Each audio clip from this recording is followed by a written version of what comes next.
Bonjour, bienvenue dans cette nouvelle vidéo de peinture dans laquelle je vais m'attaquer à l'araignée Canoptech reçue dans le numéro 23 de Warhammer Imperium.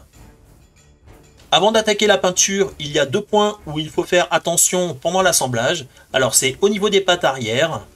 Moi je les avais trop orientées vers l'arrière et elles venaient taper sur les rebords de la carapace.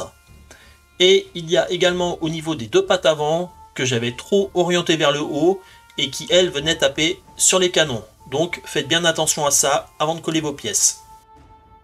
Là on peut voir une image de l'araignée Canoptech disponible sur le site de Games Workshop. Je vais l'utiliser comme guide principal pour la phase de peinture.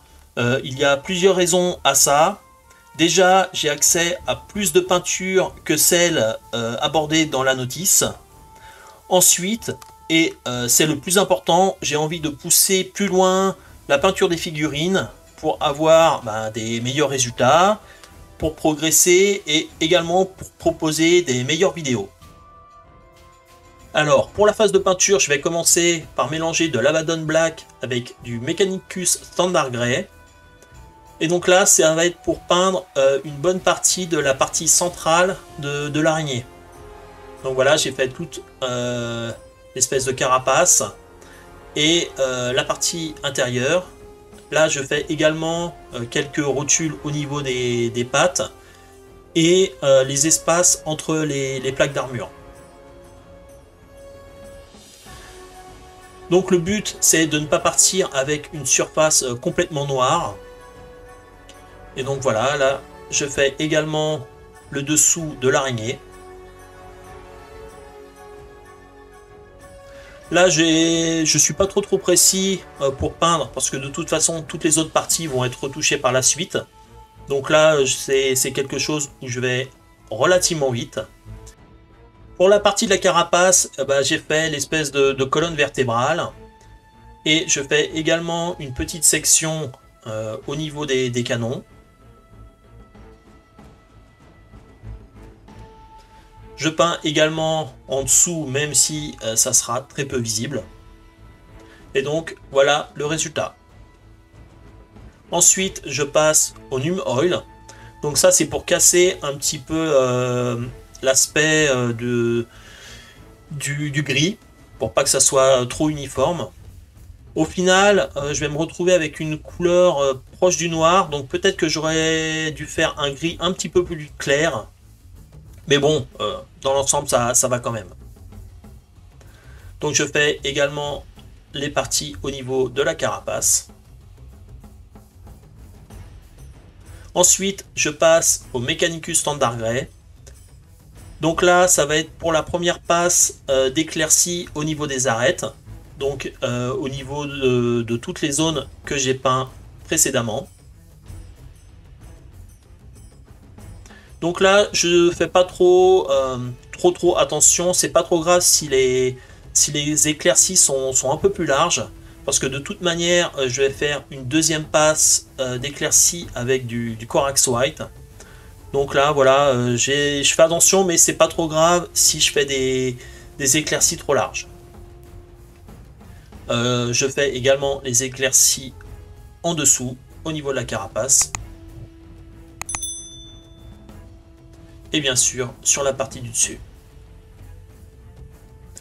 Donc cette figurine, c'est un très bon exercice parce qu'il y a beaucoup d'arêtes à faire. Donc voilà, j'en ai pas trop fait sur mes figurines précédentes. Donc voilà, c'est un très bon exercice. Voilà ce que ça donne. Donc comme je l'ai dit, je passe au Corax White pour faire une seconde passe au niveau des éclaircies. Donc là, j'essaye de faire quelque chose d'un petit peu plus fin, d'un petit peu plus précis.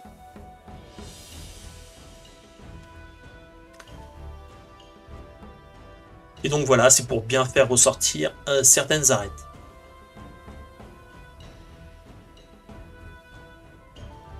Ensuite, je passe au Rune Lord Brass. Alors ça va être pour en mettre sur toutes les parties où il y a de l'armure. Donc là on a l'habitude, hein, c'est la même chose sur toutes les figurines Necron. Donc là par contre je dois faire un petit peu plus attention à l'application parce qu'il y a des parties où je suis passé précédemment que je n'ai pas envie de recouvrir. Donc voilà, faut faire un petit peu plus attention, c'est pas trop non plus contraignant, on va dire. Il faut bien évidemment aussi penser à faire les petites parties d'armure là au niveau des pattes. Donc ça prend un petit peu de temps quand même parce qu'il y a quand même toutes les pattes, les 8 pattes plus celles qui sont en dessous le corps. Et donc là, au niveau de la carapace, bah voilà, on doit faire toute la carapace. Donc voilà le résultat que ça donne au niveau de l'araignée avec toutes les petites parties d'armure aussi sur les pattes en dessous le corps. Et ce que ça donne au niveau de la carapace, donc avec certaines parties également au niveau des canons. Ensuite, je passe au Canoptech Alloy. Ah oui, parce que la tête, normalement, j'aurais dû la faire avec du Canoptech Alloy et pas du Runelord Brass. Donc là, j'ai vu mon erreur et je fais la retouche immédiatement.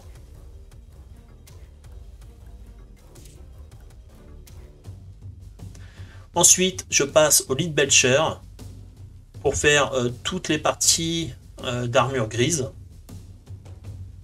Donc là, il y en a surtout en dessous la carapace. Donc là, ça va relativement vite à peindre parce que c'est des grandes zones. Par contre, sur la partie de l'araignée, il y a beaucoup plus de petites zones, donc ça va prendre un peu plus de temps. Et donc là, j'essaye de ne zapper aucune zone. Donc voilà. Il y a aussi des parties au niveau des canons, donc là, la partie centrale. Et également les canons.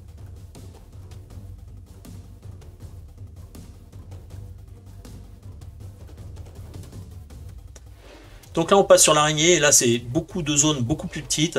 Alors il y a pas mal de tubes, de câbles et tout ça. Là des espèces de tentacules. Il y a aussi là les tubes au niveau des pattes. Donc voilà, faut prendre son temps. Et donc là on peut voir ce que ça donne à la fin. Donc là il y a aussi l'espèce de seringue. Il y a tous les câbles au niveau des pattes. Et j'ai également fait quelques petites rotules d'articulation au niveau des petites pattes. Et donc le résultat au niveau de la carapace. Ensuite, je passe au Cryptek Armor Shade. Donc là, je vais devoir en passer sur toutes les parties peintes en Runelord Brass.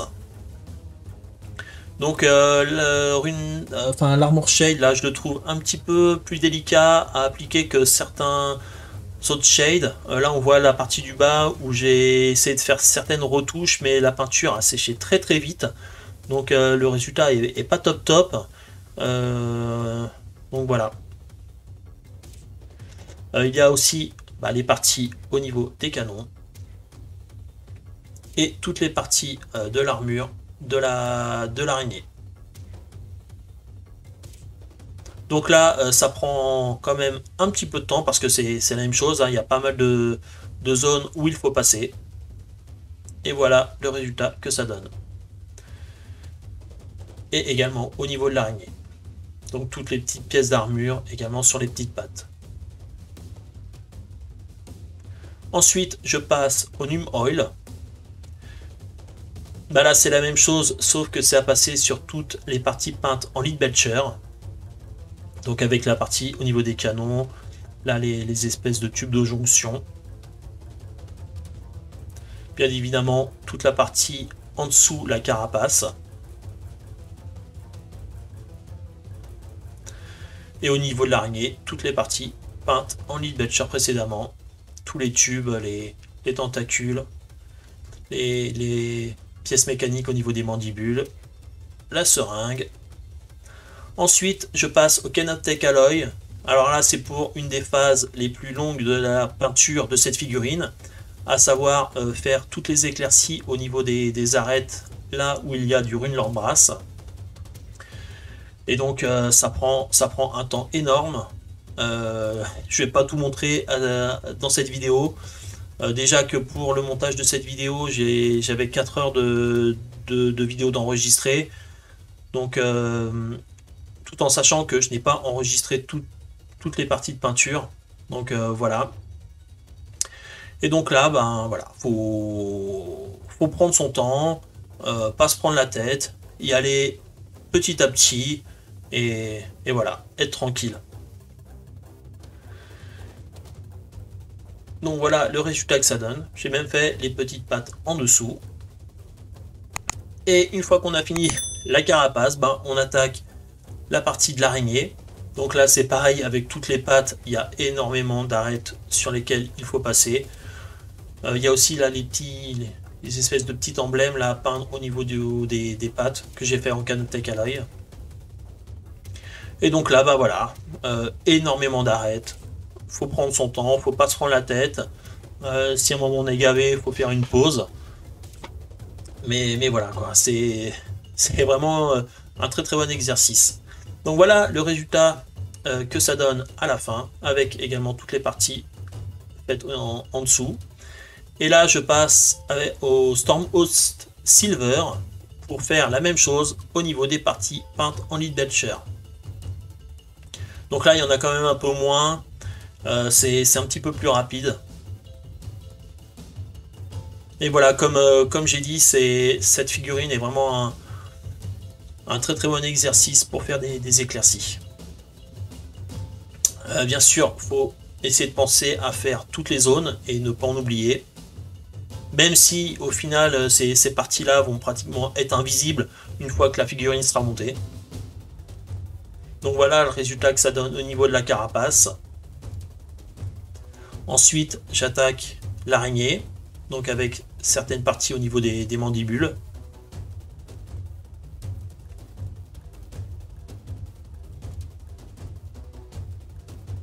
Mais également sur les parties du dessous, donc là au niveau de la seringue. Et bien évidemment au niveau des tubes et des tentacules.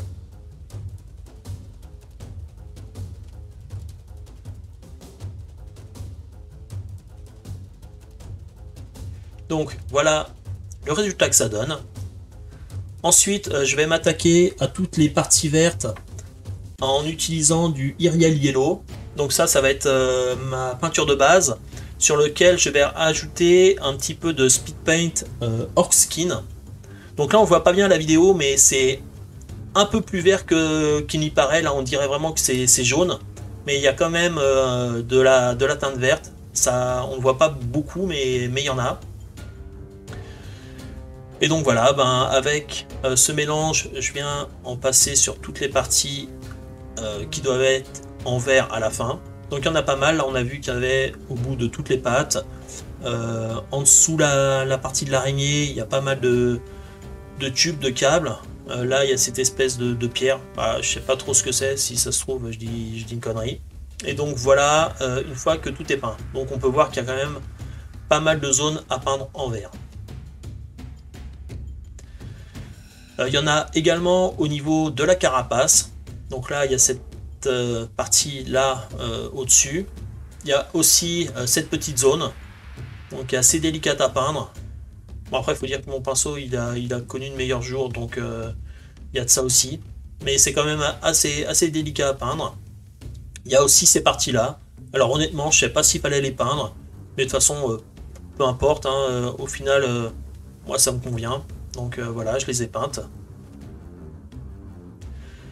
Et ensuite, à mon mélange, j'ai rajouté un petit peu de vert du Orc Skin. Donc, et voilà, j'essaye de venir faire et de créer un petit dégradé. Et donc là, j'ai avancé un petit peu et j'ai encore rajouté un peu de vert. Et donc voilà, j'essaye de venir et de faire le dégradé le plus propre possible.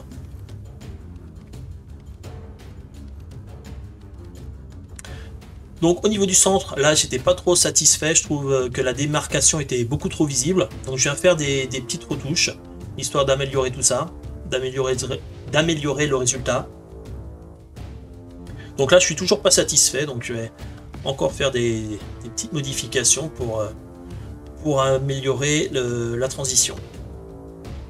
Donc là déjà ça me convient un peu plus. Enfin, sur toutes les bordures externes, je viens mettre du Orc Skin non dilué. Et donc, voilà le résultat, une fois que tout est peint. Donc là, j'essaie j'ai essayé de faire un peu d'OSL au centre et de peindre l'espèce de pierre. Donc c'est pas une super réussite, mais là c'est plus un manque de pratique, de savoir comment il faut faire plutôt que de volonté de bien faire. Et donc voilà le résultat au niveau de la carapace. Ensuite je m'attaque au socle. Donc ça c'est une pièce que j'ai imprimée, que j'ai modélisée et imprimée. J'avais pas envie d'utiliser le socle transparent. Alors là je veux faire du brossage à sec avec du Mechanicus Standard Grey, sauf que j'ai utilisé une brosse de maquillage. J'avais vu des vidéos où des personnes utilisaient des brosses de maquillage et arrivaient à obtenir des bons résultats. Ça n'a pas été mon cas, donc tout de suite je suis repassé à un pinceau avec des poils un petit peu plus durs. Donc voilà. De toute façon, je viens corriger parce que je suis pas satisfait. Là, je viens passer de l'Abaddon Black et je viens à nouveau refaire un passage de brossage à sec. Ensuite, je passe au Corax White. Donc là, c'est pour faire toutes les arêtes. J'avais pas envie de les faire en brossage à sec parce que je suis pas certain que j'aurais obtenu du blanc de cette manière, et je voulais absolument avoir un fort contraste. Donc là, toutes les bordures, je vais les passer en blanc et voilà. Ensuite, je reprends la Speed Paint Orc Skin pour venir en passer sur tout le socle. Donc là, le résultat est pas top parce que la peinture est pas sèche, mais le résultat est meilleur par la suite. Ensuite, je reprends le Iriel Yellow pour venir faire quelques éclaircies sur certaines arêtes. Alors pas sur toutes, juste sur certaines, pour les faire ressortir un peu plus. Donc voilà, on arrive à la fin de la phase de peinture. Honnêtement, cette figurine, c'est la figurine où j'ai passé le plus de temps. Je sais pas combien d'heures j'ai passé et je suis plutôt content du résultat.